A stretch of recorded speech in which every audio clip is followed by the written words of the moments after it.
नमस्कार। आज हम पढ़ने जा रहे हैं काल। काल, सर्वप्रथम हम काल को परिभाषित करेंगे।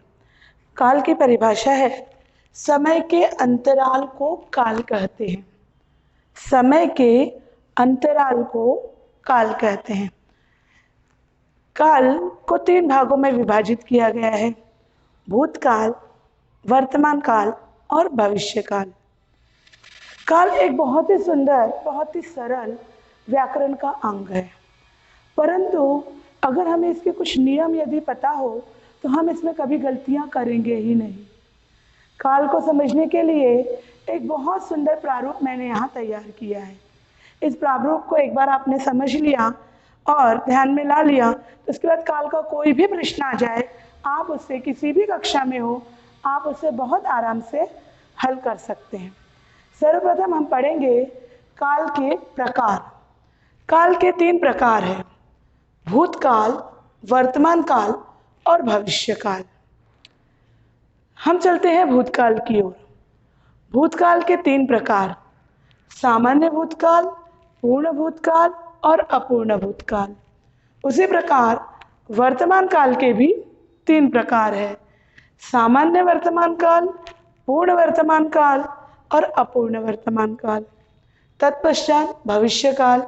भविष्य काल में भी कालों को 3 भागों में बांटा गया है: सामान्य भविष्य काल, पूर्ण भविष्य काल और अपूर्ण भविष्य काल। अब हम बढ़ते हैं भूतकाल। भूतकाल यानी वह चीज जो कुछ बीत चुका है, क्रिया का वह रूप जो पहले हो चुका है, उसे कहते हैं हम भूतकाल। भूतकाल के अंतर्गत सामान्य, पूर्ण और अपूर्ण, इन तीनों को सर्वप्रथम समझेंगे। सामान्य भूतकाल को यदि हम लें तो सामान्य भूतकाल सरल अर्थ में हमने लिया एक सुंदर सा वाक्य, राम, एक शब्द लिया हमने, राम ही लिया, और क्रिया ले ली आना, तो राम आया। एक चीज इसमें ध्यान रखने वाली होती है, क्रिया हो गई, आया। भूतकाल के सामान्य भूतकाल की परिभाषा है जो क्रिया पहले सामान्य रूप से की गई हो, सामान्य रूप से क्रिया हो गई है, वो होता है सामान्य भूतकाल। समझ में आया? सामान्य रूप से क्रिया हो गई है तो सामान्य भूतकाल। दूसरा पूर्ण भूतकाल। पूर्ण भूतकाल से तात्पर्य, इसकी परिभाषा हम समझेंगे, जो क्रिया पहले पूर्ण हो चुकी थी। जैसे हमने लिया राम आया, तो क्रिया बहुत पहले हो गई है, क्रिया अभी नहीं हुई, 10 मिनट पहले ही हो गई, काफी पहले हो गई, तो वाक्य बनता है राम आया था। ध्यान में आया? इसमें राम आया, पहले हो गई राम आया, इसमें राम आया था, क्रिया आने की, राम की आने की क्रिया बहुत पहले ही पूर्ण हो गई है। अगला पॉइंट है अपूर्ण भूतकाल। अपूर्ण भूतकाल में एक बात हमें याद रखनी होगी, रहा। क्या याद रखना पड़ेगा? रहा। राम आ रहा था। सबसे सरल टिप्स मैं आपको देती हूँ भूतकाल याद करने के लिए, आप कंफ्यूज कहाँ होते हो वह भी बताती हूँ। सामान्य भूतकाल में, पूर्ण भूतकाल में था लगता है, अपूर्ण भूतकाल में था लगता है, सामान्य भूतकाल में था नहीं लगाना है आपको, तो आपका बन गया। 3 ही चीज याद रखनी है आपको भूतकाल में, सामान्य में था नहीं लगाना है, पूर्ण और अपूर्ण में आप था लगा लेंगे तो आपका वाक्य बिल्कुल राइट होगा।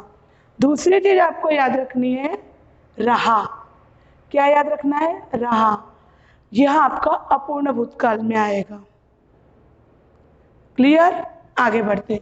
दूसरा प्रकार हम पढ़ने जा रहे हैं वर्तमान काल। वर्तमान काल के भी 3 प्रकार। इसमें सबसे पहले बात ये याद रखो, तीनों काल में है आएगा, है, हूँ, जो हमारे जो वाक्य के अनुसार हिंदी पढ़ने वाले विद्यार्थी जानते हैं, यानी सारी क्रिया के बाद है आना ही है। हमने उदाहरण के रूप में लिया था राम आया, तो वाक्य बनेगा राम आया है। क्या वाक्य बनेगा? राम आया है। दूसरा, पूर्ण में बनेगा राम आया है, सामान्य में बनेगा राम आता है। अब एक चीज याद रखो, सामान्य वर्तमान काल में आता है, जाता है, खाता है, पीता है, जो चीज हमेशा करते हैं वो आती है सामान्य वर्तमान काल में। जो चीज हमेशा आता है, हम कहते हैं ना यह आता है, वह जाता है, हमेशा जो चीज हमेशा आती है वह सामान्य वर्तमान काल में आता है, जाता है, खाता है, पीता है, रोता है, नाचता है, गाता है, यह सारी चीजें सामान्य वर्तमान काल में आएगी। आगे बढ़ते हैं, पूर्ण में क्या होगी, है तो वर्तमान काल में लेकिन काम पूरा हो गया है। राम आया है, राम का आना हो गया है भी आएगा और आया है, उसके कार्य करने की क्रिया कंप्लीट। राम आया है, क्या हो गया, काम पूर्ण हो चुका है। और तीसरा है अपूर्ण वर्तमान काल, जिस प्रकार से हमने उसमें लिया था उसी प्रकार से राम आ रहा है। क्या बना, राम आ रहा है। काल का तीसरा प्रकार है भविष्य काल। भविष्य काल के 3 प्रकार, सामान्य भविष्य काल, पूर्ण भविष्य काल और अपूर्ण भविष्य काल। सामान्य भविष्य काल, हमने एक संज्ञा और एक क्रिया ली थी। संज्ञा ली थी हमने राम और क्रिया ली थी आना। तो अब सामान्य भविष्य काल में क्या होगा, बहुत सरल, राम आएगा, क्रिया भविष्य में होने वाली है। क्रिया का वह रूप जिसमें क्रिया भविष्य काल में होने वाली है, सामान्य रूप से होने वाली है। राम आएगा एक सामान्य वाक्य है। दूसरा वाक्य पूर्ण भविष्य काल। पूर्ण भविष्य काल में क्या होगा, राम आ चुका होगा। क्रिया हमको क्या करनी है, पूर्ण भी बतानी है और भविष्य में भी राम आ चुका होगा, भविष्य की बात कर रहे हैं हम लोग। और तीसरा जाएंगे अपूर्ण भविष्य काल, राम आ रहा होगा। अपूर्ण के लिए आपको एक चीज हमेशा याद रखनी है, रहा आएगा। भूतकाल है तो रहा था, वर्तमान काल है तो रहा है और भविष्य काल है तो रहा होगा। रहा आने, जैसे ही आपको प्रश्न पत्र में काल दिखाई देता है और उसमें आपको दिखाई देता है क्रिया, प्रश्न पत्र के वाक्य में आप सबसे पहले क्रिया ढूंढो, देखो क्या हल करना है, पूर्ण करना है, अपूर्ण करना है। अगर अपूर्ण करना है तुरंत वहीं पे लिख लो रहा, क्या आएगा, रहा। अब अपूर्ण वर्तमान काल है तो है, भूतकाल है तो था और भविष्य काल है तो होगा। उसी प्रकार से यदि प्रश्न पत्र में आपको प्रश्न में दिखाई देता है कि आपको पूर्ण भूतकाल करना है, पूर्ण भूतकाल में मैंने आपको क्या बताया, क्या आएगा, था। सर्वप्रथम लिख लो, पूर्ण है तो था, पूर्ण अपूर्ण दोनों में था आता है, सिर्फ सामान्य में नहीं आता है। था लिख लिया आपने, बस क्रिया का दूसरा रूप, अभी मैं आपको आगे पढ़ाऊंगी। पूर्ण भूतकाल में क्रिया का दूसरा रूप, जैसे आप इंग्लिश में पढ़ते ना गो वेंट, है ना, वैसे हिंदी में पढ़ेंगे हम जाना गया। आगे बढ़ते हैं, सामान्य भविष्य काल, पूर्ण भविष्य काल और अपूर्ण भविष्य काल। उम्मीद करती हूँ ये तीनों पॉइंट अभी आपको समझ में आए होंगे। अब हम आगे बढ़ते हैं, एक चार्ट के माध्यम से हम पढ़ेंगे भूतकाल, भविष्य काल और वर्तमान काल। आगे देखिए, अब हम पढ़ने जा रहे हैं, क्रिया हमने ली है जाना और कर्ता लिया है राम। क्या लिए हमने, क्रिया जाना और कर्ता राम। मैंने 3 भागों में इसे बांटा है। पहला वाक्य है भूतकाल, वर्तमान काल और भविष्य काल, और यहाँ पे मैंने लिखा है सामान्य, पूर्ण और अपूर्ण। यानी भूतकाल का वाक्य है सामान्य का, भूतकाल का वाक्य के बाद वर्तमान काल होगा सामान्य वर्तमान काल और भविष्य काल होगा सामान्य भविष्य काल। उसके बाद पूर्ण, सामान्य, के बाद पूर्ण भूतकाल, पूर्ण वर्तमान काल और पूर्ण भविष्य काल। उसके पश्चात अपूर्ण भूतकाल, अपूर्ण वर्तमान काल और अपूर्ण भविष्य काल। पहले हम पढ़ते जा रहे हैं सामान्य भूतकाल।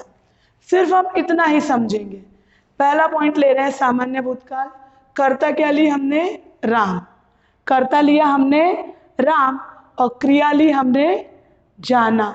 अभी जब मैंने आपको भूतकाल उस पेज में पढ़ाया तो आपको क्या बताया था? पूर्ण और अपूर्ण में था आएगा, सामान्य में आपको था नहीं लगाना है। तो वाक्य बन गया राम जाना का क्या हो गया? क्रिया का दूसरा रूप गया। राम गया क्रिया पहले हो गई है। सामान्य रूप से राम गया यानी क्रिया सामान्य रूप से पहले हुई है। दूसरा पॉइंट हो गया पूर्ण। पूर्ण में क्या बताया गया? राम, ये लिया आपने राम, क्रिया ली जाना। क्या बताया मैंने आपको? था लगाएंगे। तो राम जाना था क्या? नहीं, क्रिया पूर्ण हो गई। राम गया था क्रिया का दूसरा रूप। आप हिंदी पढ़ते हैं, हिंदी में वाक्य बनाते हैं, वहां गो की जगह वेंट, यहां जाना की जगह गया, दूसरा रूप वहां पर लगेगा। तो वाक्य क्या बना? राम गया था। यहाँ पे था नहीं लगाया, सिंपल सरल सामान्य रूप से राम गया, यहाँ पे राम गया था। अब अपूर्ण। अपूर्ण पढ़ाते वक्त मैंने आपको सबसे पहले बताया क्या याद रखना है? रहा। क्या याद रखना है आपको?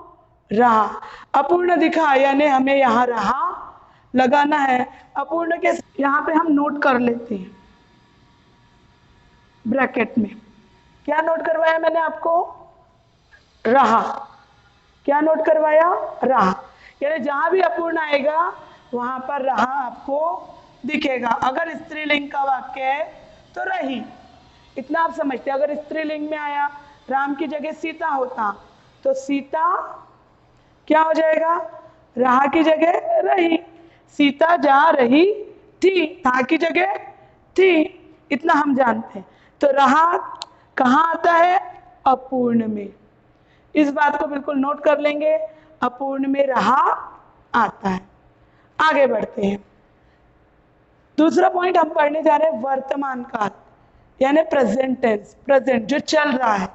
तो वर्तमान काल में सबसे पहले हम पढ़ेंगे सामान्य वर्तमान काल। अब मैंने जब आपको यहाँ वर्तमान काल पढ़ाया तो उसमें आपको बताया था कि वर्तमान काल में क्या आता है। क्या बताया मैंने? है सभी में आता है।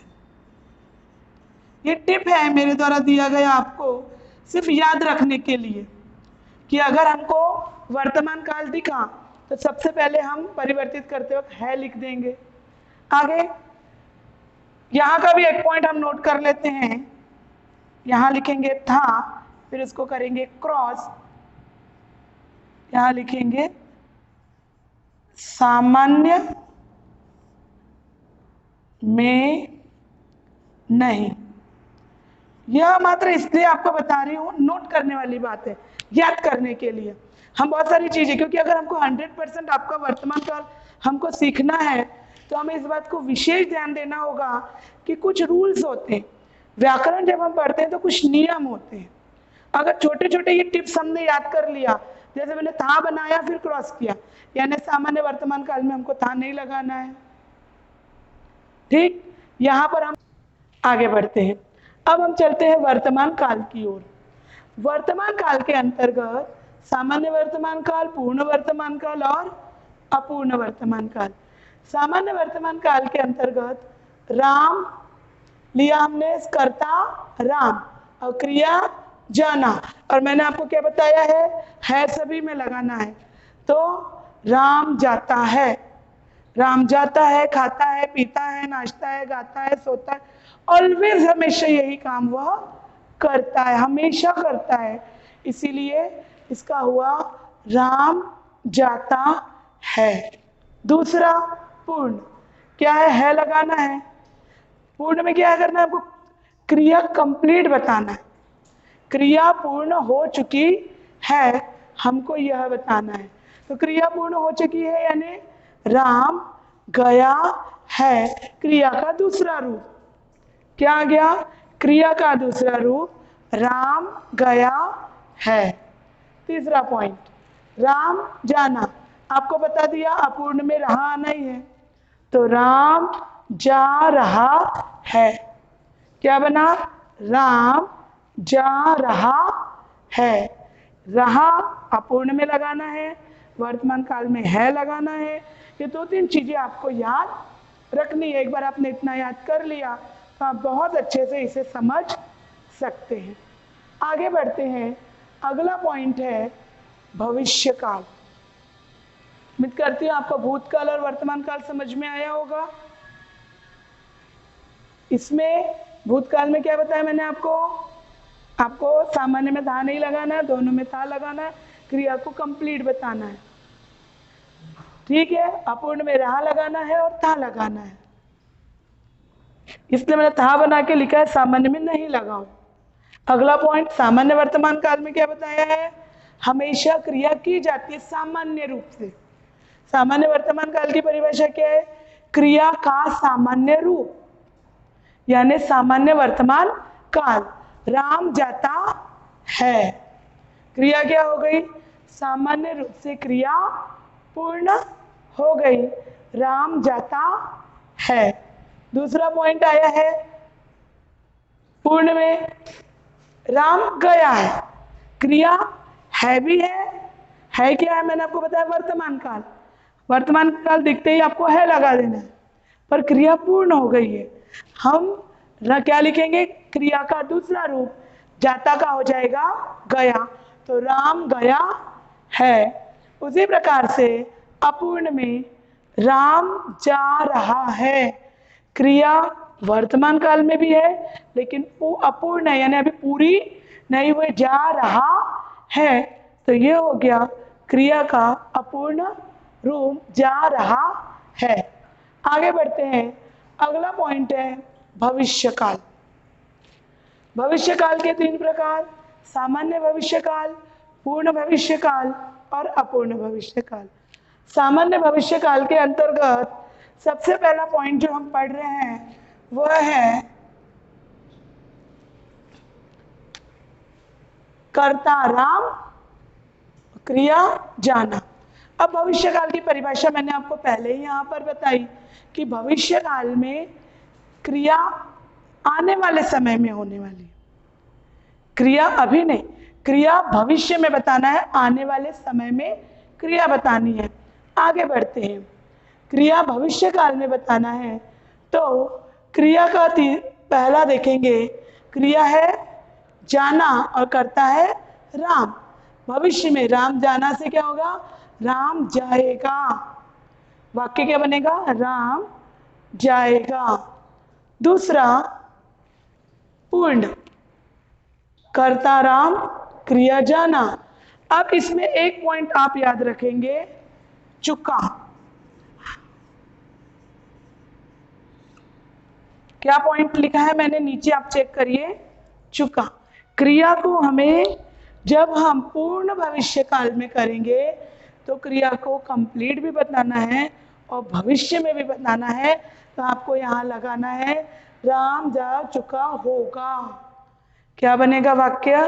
राम जा चुका होगा। भविष्य में सोच भी रहे हैं कि आने वाले समय में होगा, और जैसे हम बात कर रहे हैं तो राम जा चुका होगा। अगला पॉइंट अपूर्ण। अपूर्ण में आपको पता है रहा लगाना है, कर्ता राम, क्रिया जाना, तो वाक्य बन रहा है राम जा रहा होगा। क्या वाक्य बना? राम जा रहा होगा, अभी तो नहीं, भविष्य में बता रहे हैं हम, तो क्या बताएंगे? राम जा रहा होगा। फिर से एक बार समझो भविष्य काल। सामान्य में राम जाएगा, जाएगा, आएगा, खाएगा, पिएगा, सामान्य क्रिया बोलते ना, वहाँ आएगा, सीता जाएगी, शुभांगी आएगी, ये सामान्य बातें होती है, ये हो जाएगी काय में? सामान्य भविष्य काल में। अब ध्यान हमें रखना है पूर्ण का। पूर्ण में क्या बताया है? राम जा चुका होगा। क्रिया भविष्य की बात कर रही है, पर कंप्लीट उस समय तक हो गया होगा। हम कहते हैं ना, जैसे कोई बाहर गाँव, वह जा चुका होगा, यानी वो चला भी गया। अगला पॉइंट हम पढ़ने जा रहे हैं, राम जा रहा होगा, यानी उसके जाने की क्रिया भी पूरी नहीं हुई है, वो रहा यानी कायमी चल रहा है, अपूर्ण में जा रहा होगा। एक पॉइंट और आपको समझाती हूं। जैसे हम पढ़ रहे हैं पूर्ण में वर्तमान काल, ये तो आपको चार्ट समझ में आ गया होगा। चुका यहां पर भी आ सकता है। कैसे आएगा? राम जा चुका है। गया को यदि हम चेंज करते हैं तो यहाँ पे हम लिख सकते हैं चुका। दोनों तरीके से हम इस वाक्य को हल कर सकते हैं। राम और गया की जगह आ जाएगा जा चुका है। क्या बना है वाक्य? राम जा चुका है, वर्तमान काल में भी है, क्रिया कंप्लीट भी है। ये पॉइंट समझ में आया सभी को? एक हमने चुका यहाँ लगाया हुआ है, आपको मैंने बताया है ये वाला चुका यहाँ आएगा। दूसरा चुका यहाँ भी आता है। अगर आप लगाते हैं तो आपका वाक्य राइट ही माना जाएगा। यहाँ आपकी क्रिया जो जाना से जा आएगी और चुका है क्रिया जो है यहाँ पर पूर्ण आपकी मानी जाएगी। इतना वाक्य आपको समझ में आ गया होगा। काल परिवर्तन का यह चार्ट आपको बहुत अच्छे से समझा होगा, ऐसे मैं उम्मीद करती हूँ। और इसी के साथ आप सभी को नमस्कार।